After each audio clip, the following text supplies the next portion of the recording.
Bonjour, donc on commence une nouvelle série où on va présenter tous les meilleurs joueurs universitaires, ceux qui vont être à suivre cette saison de CFB et évidemment ceux qu'on retrouvera pour la draft 2023. Donc on va commencer position par position. Vous le savez, sur le pressé, je veux pas faire long, donc du coup, on va pas trop développer. De toute façon, ça on le fera au cours de la saison, que ce soit sur cette chaîne, le pressé, ou que ce soit avec Touchdown Actu, où il y a pas mal de choses de prévues, que ce soit en article et en podcast. Donc on y va, c'est un peu un listing. Écoutez, si vous les connaissez pas, prenez des notes, allez sur YouTube, vous regardez déjà des highlights, et puis vous dites, voilà, ce joueur il joue dans telle équipe, donc je regarderai un petit peu telle équipe et tout, je me ferai une idée. Allez, c'est parti, on commence dès à présent.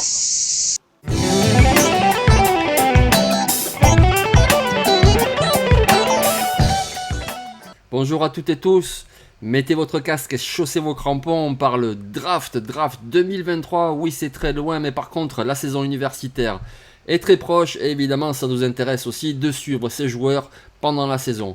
Aujourd'hui on s'occupe des edge rushers, que ce soit des defensive ends pour une 43 ou alors vraiment des joueurs plus légers, plus rapides pour une 3-4, des outside linebackers. On démarre avec le meilleur d'entre tous, c'est Will Anderson d'Alabama. Ouais, écoutez, je vais pas m'étendre, ça sert à rien, vous le connaissez tous. De toute façon, c'est un monstre, on dirait un petit peu le retour de Von Miller, cet edge vraiment très fluide, avec beaucoup de bend. Le bend, c'est-à-dire qu'il sait très bien se pencher pour déborder et ainsi éviter le contact avec le lineman offensif. En plus, il est même plus costaud que Von Miller, il a vraiment tout ce qu'il faut. Il pourrait être le numéro 1 de la draft si une équipe ne choisit pas un quarterback. Will Anderson, allez c'est bon, on passe au suivant, c'est un monstre.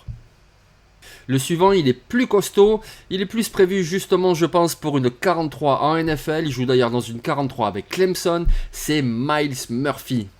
Il est plus costaud, un joueur idéal pour glisser un peu plus à l'intérieur sur troisième tentative, mais attention, il n'est pas juste costaud, il n'est pas lent du tout, il a au contraire un premier pas très rapide, il a vraiment de tout et il a tout ce qu'il faut pour être un choix du top 10. À lui de le confirmer évidemment.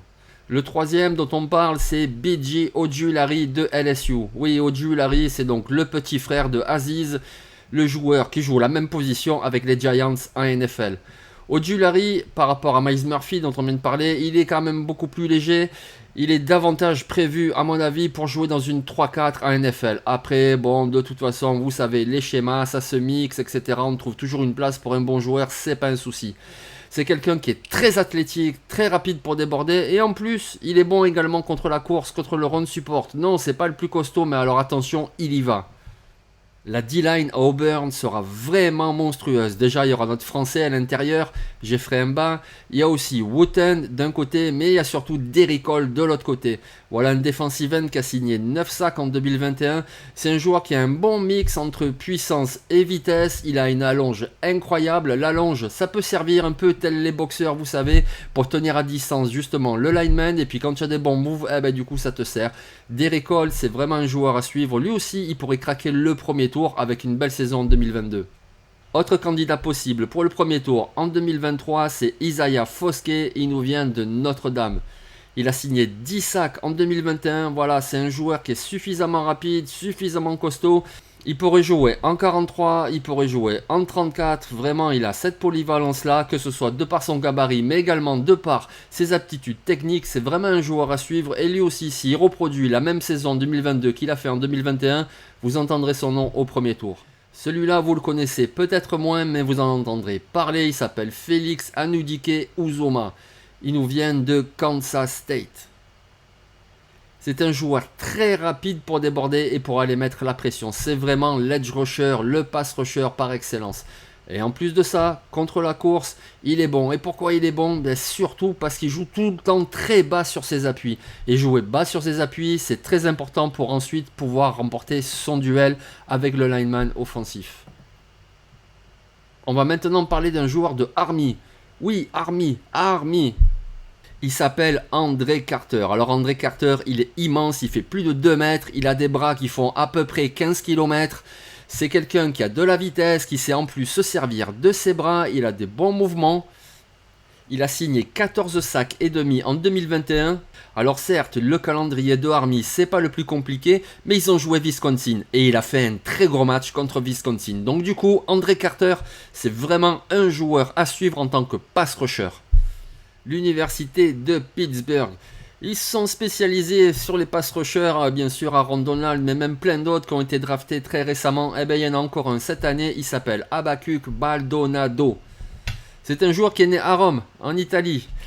Il a de très longs bras, il a de la puissance, de la vitesse, il est agressif. Après, il y a encore du travail technique à faire avec lui, puisque ben voilà, il vient d'Italie, etc.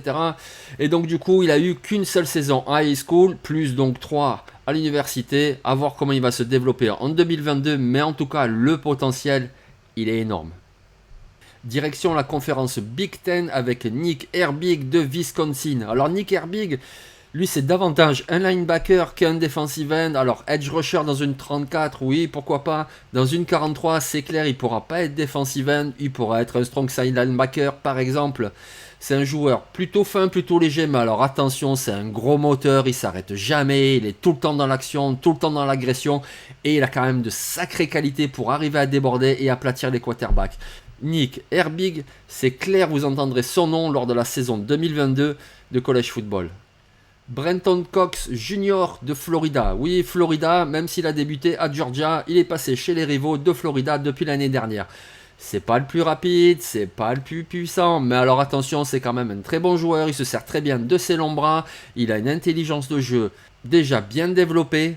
Pour l'instant, pour moi, ça serait davantage le profil, vous voyez, 3e tour, à la limite un petit peu comme Jonathan Greenard, qu'on avait vu à Florida justement, qui est maintenant avec les Texans de Houston, qui à mon avis fera une très bonne saison en NFL cette année d'ailleurs, comme ça, en passant. Brenton Cox, écoutez, avec une belle saison 2022, il pourrait être pris plus haut que ça, mais dans tous les cas, il sera drafté, c'est vraiment un bon joueur, un nom à retenir, Brenton Cox. On vient de parler de Cox de Florida qui était à Georgia, il a quitté Georgia parce qu'à l'époque c'était vraiment tellement bouché, il y avait tellement de monde, il y avait notamment Nolan Smith et Robert Bill. Alors Nolan Smith, c'était la recrue 5 étoiles, c'est le joueur hyper explosif, très rapide, hyper athlétique. C'est dur de produire avec Georgia, surtout l'année dernière, avec tous les monstres qu'il y avait, donc les statistiques, elles ne sont pas affolantes. Il doit encore progresser pour mettre la pression, je pense que c'est pour 2022, mais déjà pour défendre la course, il est monstrueux, il va tellement vite que même si le running back fait un cut part de l'autre côté, il le rattrape. Robert Bill, il n'est pas hyper imposant, mais déjà un peu plus que Nolan Smith. Et alors attention, on le voit souvent faire des bull rush face au lineman. Et il est dément. Pourtant, c'est pas un monstre, mais il a une belle technique. Il lui aussi joue bien bas sur ses appuis. Et c'est un combattant. Robert Bill, c'était le meilleur sacker de Georgia l'année dernière. Même si évidemment, les statistiques, ça ne veut pas dire grand chose. Il y avait tellement de monde que de toute façon, le travail de l'un profitait à l'autre. Cette année, avec Jalen Carter au centre, avec Smith et Bill sur les côtés, la défense de Georgia sera encore un facteur incroyable. Ok, je prends ma respiration parce que le prochain il s'appelle Zion Tepuola Fetui. Il nous vient de Washington. Alors il manque peut-être un petit peu de la taille idéale, mais il a un gabarit bien compact, il est suffisamment athlétique et il est très puissant. Il aurait dû exploser l'année dernière en 2021 après une très belle saison 2020. Le problème c'est qu'il s'est blessé. Donc on va voir comment il va revenir, dans quelle forme en 2022. Et à suivre de l'autre côté, Savin Smoltz. Parce que l'université de Washington va profiter d'un superbe duo pour mettre la pression depuis l'extérieur. Voilà un joueur rapide, explosif. Il s'appelle Will McDonald. Il nous vient d'Iowa State. Will McDonald, il est très rapide, il est athlétique et alors c'est un joueur hyper productif. 10 sacs en 2020, 12 en 2021. Je parie qu'il sera dans la même zone en 2022. C'est un pass rush spécialiste. Il est peut-être pas tout à fait complet pour vraiment être un premier tour. Mais c'est un joueur qui sera drafté parce que Will McDonald, mettre la pression, c'est important et ça, il sait le faire. Pas loin d'être le même profil avec Ocean Mathis. Ocean Mathis, il va jouer sa 5e année universitaire. Il en a fait 4 où il s'est bien montré avec TCU. Il va faire la 5e avec Nebraska. C'est un joueur rapide, athlétique et avec une bonne technique de main. Ocean Mathis, on va le voir donc dans une nouvelle équipe, une nouvelle conférence. S'il confirme, la draft est pour lui dans le top 100. Peut-être pas dans le top 50, mais bon, après à voir avec la saison 2022. Mais en tout cas, dans le top 100, Ocean Mathis. Autre joueur, À suivre, qui lui aussi devrait être drafté dans le top 100, sauf s'il fait une superbe saison. Pour être drafté plus haut que ça, c'est Zach Harrison de Ohio State. Zach Harrison, c'était une recrue 5 étoiles qui n'a pas vraiment confirmé ce statut-là. Mais c'est pas un mauvais joueur, il a en plus tous les attributs pour vraiment réussir. Écoutez, ça peut être son année en 2022. Durrell Nchami, il nous vient de Maryland. Avec son gabarit et avec ses qualités, c'est vraiment le parfait 34 outside linebacker, le joueur pour déborder depuis l'extérieur.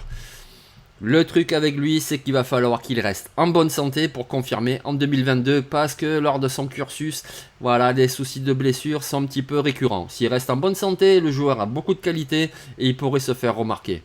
Lui aussi doit confirmer, c'est Desmond Evans de North Carolina. C'était une grosse recrue très cotée en 2020 et depuis, bon, il n'a pas été mauvais mais il n'a pas été très bon non plus. Lui aussi, il a absolument tout ce qu'il faut pour réussir. Écoutez, tous les ans, on voit des joueurs se révéler qui sortent pas forcément de nulle part, comme Desmond Evans. Tout le monde le connaît, depuis 2-3 ans, on attend qu'il explose. Et bien voilà, 2022, ça pourrait être son année. Ali Gay, LSU. Après être passé par un junior collège, il a rejoint LSU l'année dernière et il a montré toute sa qualité. C'est un joueur très agressif et qui, ça tombe bien, il est tout le temps dans l'agression. C'est pas le plus rapide, mais il a une bonne taille, une belle envergure et plutôt une bonne technique. Il doit être plus régulier, il a le profil type du 43 defensive end en NFL et même pourquoi pas s'il prenait 10-12 kg de muscle l'an prochain, il pourrait même être un 34 defensive end. Ali Gay, en tout cas, même si c'est pas le plus explosif des joueurs, c'est vraiment quelqu'un qui fout le dawa sur les lignes offensives. Autre joueur, passé par un junior collège, mais avec un gabarit totalement différent, un peu plus léger. Alors évidemment, vous le savez, tout est relatif, hein, le mec il me fait 2 fois, mais c'est plus léger par rapport. Il s'appelle Byron Young et il nous vient de Tennessee. Oui, Byron Young, j'arrive pas. Oui, Byron Young, il y en a un autre à Alabama, c'est un defensive tackle, donc vous pouvez pas les confondre. Lui, c'est vraiment un edge rusher, ce linebacker qui, depuis l'extérieur, met la pression. Il est donc passé par un junior collège, il jouait déjà à Tennessee. L'année dernière, il a signé 5 sacs et demi ou 6 sacs, je sais plus, mais en gros, c'est pareil. Cette année, il pourrait doubler ce chiffre, et s'il le fait, vous entendrez parler de son nom lors du draft process. Voilà, on a fait le tour des principaux defensive end ou edge rusher à suivre pour la draft 2023 et à suivre évidemment pour la saison universitaire qui va bientôt commencer. Donc n'hésitez pas à commenter, à liker, à partager si vous le voulez. Et pour notre prochaine vidéo, on restera sur la ligne, mais ce coup-ci, la ligne offensive à l'intérieur. Allez, ciao tutti!